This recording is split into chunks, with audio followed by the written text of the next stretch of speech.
Assalamualaikum warahmatullahi wabarakatuh.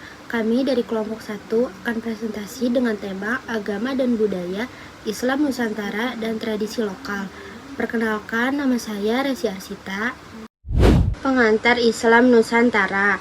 Islam Nusantara bukanlah mazhab baru, melainkan sebuah pendekatan kultural dalam memahami dan mengamalkan ajaran Islam di bumi Nusantara. Pendekatan ini menekankan pada kontekstualisasi fikih dengan realitas sosial budaya setempat, tanpa menghilangkan esensi syariat, akidah, dan ibadah. Prinsip utamanya adalah merawat tradisi lama yang baik dan mengambil hal baru yang lebih baik. Konsep Islam Nusantara digagas oleh Kiai Haji Abdurrahman Wahid. Toleransi dalam Islam Nusantara. Sikap menghormati perbedaan agama, suku, dan budaya tanpa diskriminasi, seperti yang tertulis dalam Al-Quran Surat Al-Hujurat ayat 13. Wahai manusia, sesungguhnya kami menciptakan kamu dari seorang laki-laki dan seorang perempuan, dan menjadikan kamu berbangsa-bangsa dan bersuku-suku, supaya kamu saling mengenal. Berikut implementasi toleransi di Nusantara. Ada gotong royong, di mana kita kerjasama saling membantu tanpa memandang latar belakang, termasuk agama. Contohnya, bakti sosial. Ada bencana alam, relawan dari berbagai yayasan agama turun, masak bareng-bareng, bagi bareng-bareng, tanpa pilih-pilih siapa yang bantu. Menghormati hari besar agama, di mana kita menghargai dan memberikan ruang bagi umat agama lain untuk menjalankan ibadahnya. Contohnya, pada hari besar keagamaan, perusahaan atau sekolah memberikan izin dan memfasilitasi cuti atau libur untuk merayakan hari raya besar agamanya. Pendidikan toleransi yaitu upaya untuk menanamkan nilai toleransi sejak dini melalui jalur pendidikan formal maupun informal.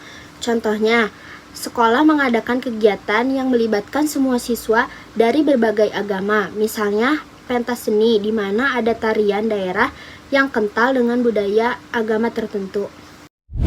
Saya Musaidah Putri, saya akan melanjutkan presentasi dari teman saya. Selanjutnya, perdamaian dalam Islam Nusantara.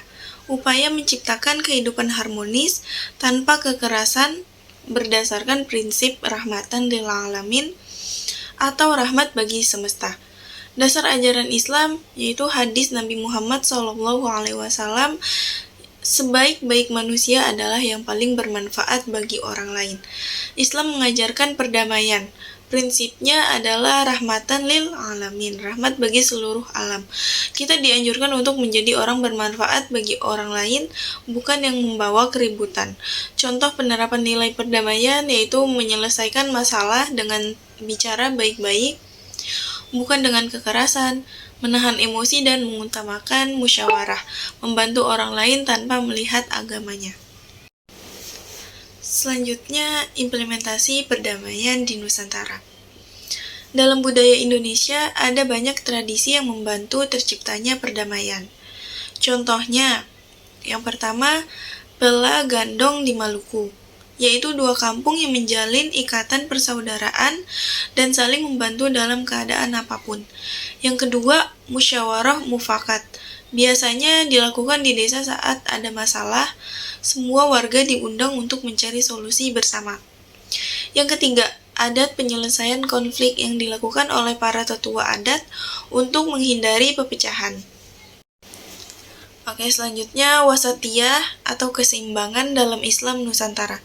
Di slide ini kita bahas tentang wasatiyah, yaitu sikap moderat atau seimbang dalam beragama. Maksudnya, Islam Nusantara mengajarkan kita supaya tidak berlebihan dalam memandang sesuatu, tapi juga tidak terlalu longgar. Jadi kita berada di jalan tengah yang adil dan bijak. Konsep wasatiyah ini penting karena Indonesia punya budaya yang beragam banget. Kalau kita terlalu kaku, nanti susah menyesuaikan dengan masyarakat. Kalau terlalu bebas juga salah. Jadi, keseimbangan adalah kuncinya. Dalam Al-Quran, Allah menyebut umat Islam sebagai umat yang adil dan pilihan. Artinya, kita diminta bersikap sewajarnya dan tidak ekstrim. Contoh-contoh wasatiyah dalam kehidupan sehari-hari yang pertama, beribadah sesuai aturan, tapi tetap menghargai budaya lokal. Misalnya, tetap menjalankan sholat 5 waktu, tapi juga ikut kegiatan budaya seperti selamatan selama tidak bertentangan dengan syariat. Yang kedua, tidak mudah menghakimi praktik keagamaan orang lain. Misalnya, ada yang baca doa dengan cara berbeda, kita tetap menghargai karena itu bagian dari keberagaman. Yang ketiga, menghadiri acara adat yang tidak melanggar syariat.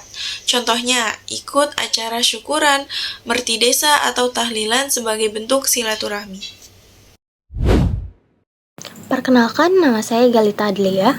Oke, di sini saya akan menjelaskan implementasi wasatiyah di Nusantara. Yang pertama itu ada sinkretisme budaya dan Islam, yaitu pencampuran dua unsur budaya, kepercayaan atau filsafat yang berbeda menjadi suatu sistem yang baru yang unik. Contohnya ini ada kejawen, selamatan, dan juga ziarah kubur.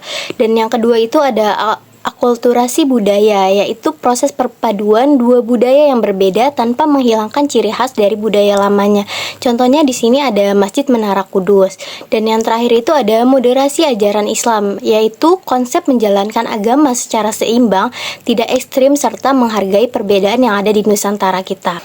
Di sini integrasi Islam dengan tradisi lokal, yaitu Islam Nusantara mengadopsi elemen seperti wayang, batik, dan juga seni tari menjadi sarana dakwah yang bertujuan memperkuat identitas nasional, mencegah radikalisme, dan juga membangun masyarakat yang inklusif.